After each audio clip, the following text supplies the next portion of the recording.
ನಮಸ್ಕಾರ.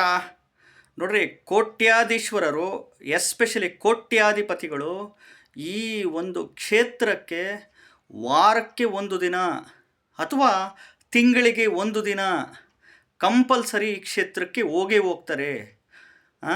ವಾರಕ್ಕೆ ಒಂದು ದಿನ ಎಸ್ಪೆಷಲಿ ಗುರುವಾರದಂದು ಅಥವಾ ತಿಂಗಳಿಗೆ ಒಮ್ಮೆ ಶನಿವಾರದಂದು ಎಸ್ಪೆಷಲಿ ಈ ಕ್ಷೇತ್ರಕ್ಕೆ ಹೋಗಿ ದರ್ಶನ ಮಾಡೇ ಮಾಡ್ತಾರೆ. ಇದೆಲ್ಲ ಕೋಟ್ಯಾಧಿಪತಿಗಳ ಸೀಕ್ರೆಟು. ಎಸ್ಪೆಷಲಿ ಈ ರಾಶಿ ನಕ್ಷತ್ರದವರು ನೀವಾಗಿದ್ದರೆ ಅಟ್ಲೀಸ್ಟು ತಿಂಗಳಿಗೆ ಒಮ್ಮೆ ಶನಿವಾರದಂದು ಈ ಕ್ಷೇತ್ರಕ್ಕೆ ದರ್ಶನ ಮಾಡಿ. ಖಂಡಿತವಾಗ್ಲೂ ಕೋಟ್ಯಾಧಿಪತಿಗಳಾಗ್ತೀರಾ, ಗ್ಯಾರಂಟಿ. ಯಾಕೆಂದರೆ ಮೊದಲು ಯಾವ್ಯಾವ ರಾಶಿ ನಕ್ಷತ್ರ ಅಂತ ಹೇಳ್ತೀನಿ. ನೋಡ್ರಿ, ನೀವೇನಾದರೂ ಮಕರ ರಾಶಿ ಶ್ರವಣ ನಕ್ಷತ್ರದಲ್ಲಿ ಹುಟ್ಟಿದರೆ, ಶ್ರವಣ ನಕ್ಷತ್ರ ಸಾಕ್ಷಾತ್ ವಿಷ್ಣು ನಕ್ಷತ್ರ. ನೀವು ಕರ್ಕಾಟಕ ರಾಶಿ ಪುನರ್ವಸು ನಕ್ಷತ್ರ ಶ್ರೀರಾಮನ ನಕ್ಷತ್ರ.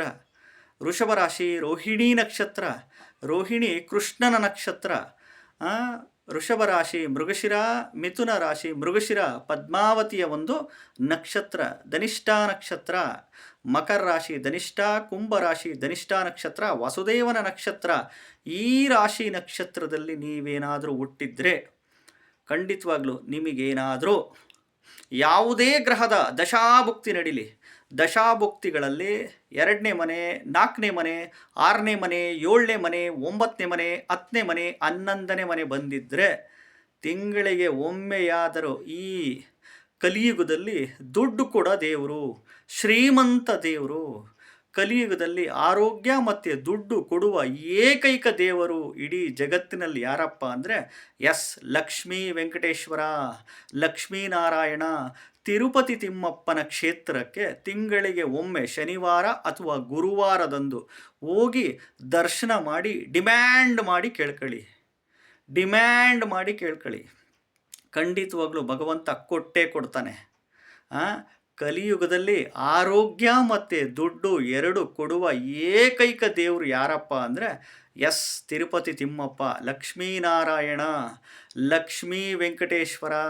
ನೋಡ್ರಿ, ಈ ದೇವ್ರನ್ನ ಯಥೇಚ್ಛವಾಗಿ ಆರಾಧನೆ ಮಾಡಿದರೆ ಮಾತ್ರ ಸಿಕ್ಕಾಬಟ್ಟೆ ದುಡ್ಡು. ಅದರಲ್ಲೂ ನಿಮಗೆ ಎಸ್ಪೆಷಲಿ ಈ ರಾಶಿ ನಕ್ಷತ್ರದವ್ರು ಏನಾದರೂ ಆಗಿದ್ದು, ನಿಮಗೆ ಈ ಗ್ರಹದ ಯಾವುದೇ ಗ್ರಹದ ದಶಾಭುಕ್ತಿ ನಡೆದು ದಶಾಭುಕ್ತಿಗಳಲ್ಲಿ ಈ ಮನೆಗಳೇನಾದರೂ ಬಂದಿದ್ದರೆ ಖಂಡಿತವಾಗ್ಲೂ ಹೋಗಿ ಲೈಫಲ್ಲಿ ಎಕ್ಸಲೆಂಟ್ ಆಗ್ತೀರಾ. ಕೋಟಿ ಹಣ ಮಾಡೇ ಮಾಡ್ತೀರಾ. ಆ ಶಕ್ತಿ ತಾಕತ್ತಿರೋದು ತಿರುಪತಿ ತಿಮ್ಮಪ್ಪನಿಗೆ ಮಾತ್ರ. ಯಾಕಂದರೆ ಕಲಿಯುಗದಲ್ಲಿ ದುಡ್ಡು ಕೊಡೋ ದೇವರು, ಆರೋಗ್ಯ ದುಡ್ಡು ಕೊಡೋ ಏಕೈಕ ದೇವರು ಅಂತಂದರೆ ಇವರೇ. ಯಾಕೆ ಕೋಟ್ಯಾಧಿಪತಿಗಳು ಪದೇ ದರ್ಶನ ಮಾಡ್ತಾರೆ? ವಾರಕ್ಕೊಮ್ಮೆ ಗುರುವಾರದ ದಿನ, ತಿಂಗಳಿಗೊಮ್ಮೆ ಶನಿವಾರದ ದಿನ ದರ್ಶನ ಮಾಡೇ ಮಾಡ್ತಾರೆ. ಮನಸ್ಸಿನಲ್ಲಿ ನೆನೆಸ್ಕೊಂಡ್ರೆ ಸಾಕು, ತಿರುಪತಿ ತಿಮ್ಮಪ್ಪನ ಹಂಗೆ ಹೋಗ್ಬಿಡ್ತಾರೆ. ಹೆಂಗಿರ್ತಾರೋ ಆತನ ದರ್ಶನ ಮಾಡೋಕ್ಕೆ ನಾನು ಮನಸ್ಸಲ್ಲಿ ಬಂತು ಅಂದರೆ ಕೋಟ್ಯಾಧಿಪತಿಗಳಿಗೆ ಹಂಗೆ ಹೊರಟು ಬಿಡ್ತಾರೆ. ನಾನು ಹೋಗ್ಬಿಡ್ತೀನಿ, ದೇವ್ರು ನೋಡಬೇಕು, ನಾನು ದರ್ಶನ ಮಾಡಬೇಕು ಅಂತಂದ್ಬಿಟ್ಟು ಹೋಗ್ತಾರೆ. ಓಂ ನಮೋ ನಾರಾಯಣಾಯ, ಓಂ ನಮೋ ಭಗವತೆ ವಾಸುದೇವಾಯ. ಓಂ ಶ್ರೀಂ ಶ್ರೀಂ ಶ್ರೀಂ ಮಹಾಲಕ್ಷ್ಮೀ ನಮಃ. ಧನಂ ಧನಂ ಧನಂ ದೇಹಿ ದೇಹಿ ದೇಹಿ ಫಟ್ ಸ್ವಾಹ ಅಂತ ಈ ಮಂತ್ರಗಳು ಅನ್ಲಿಮಿಟೆಡ್ ಪಠಣೆ ಮಾಡಿ. ಇನ್ನು ದುಡಿಲೇಬೇಕು. ಕಷ್ಟಪಟ್ಟು ಬೆವರು ಸುರಿಸಿ ಉದ್ಯೋಗ, ವ್ಯಾಪಾರ, ವ್ಯವಸಾಯ, ಕೃಷಿ ಮಾಡಲೇಬೇಕು. ಯಾಕೆ ರಾಜಕೀಯದವರು ಹೋಗ್ತಾರೆ ಅತಿ ಹೆಚ್ಚು? ಯಾಕೆ ಫಿಲ್ಮ್ ಆಕ್ಟ್ರಸ್ಗಳು ಜಾಸ್ತಿ ಹೋಗ್ತಾರೆ ಈ ಕ್ಷೇತ್ರಗಳಿಗೆ ಅಂದರೆ ಅದಕ್ಕೋಸ್ಕರ.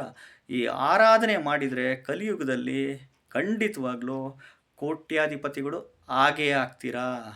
ಎಸ್ಪೆಷಲಿ ಈ ಒಂದು ಮನೆಗಳು ನಿಮ್ಮ ಜಾತಕದಲ್ಲಿ ಎಸ್ಪೆಷಲಿ ದಶಾಭುಕ್ತಿಗಳಲ್ಲಿ ಬಂದರೆ ಈ ಕ್ಷೇತ್ರ ದರ್ಶನ ಮಾಡಿ ತಿರುಪತಿ ತಿಮ್ಮಪ್ಪನಿಗೆ ಡಿಮ್ಯಾಂಡ್ ಮಾಡಿ ಕೇಳ್ಕೊಳ್ಳಿ. ಯಾಕಂದರೆ ಇವತ್ತು ಇಡೀ ಜಗತ್ತೇ ದುಡ್ಡಿಂದ ಓಡ್ತಾ ಇದೆ.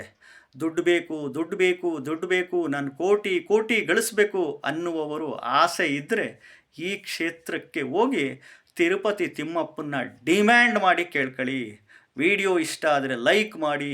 ಹೊಸದಾಗಿ ವಿಡಿಯೋ ನೋಡ್ತಾ ಇದ್ದವರು, ಮೊದಲನೇ ಬಾರಿ ವಿಡಿಯೋ ನೋಡ್ತಾ ಇದ್ದವರು ಚಾನಲ್ ಸಬ್ಸ್ಕ್ರೈಬ್ ಮಾಡ್ಕೊಳ್ಳಿ. ನಮಸ್ಕಾರ.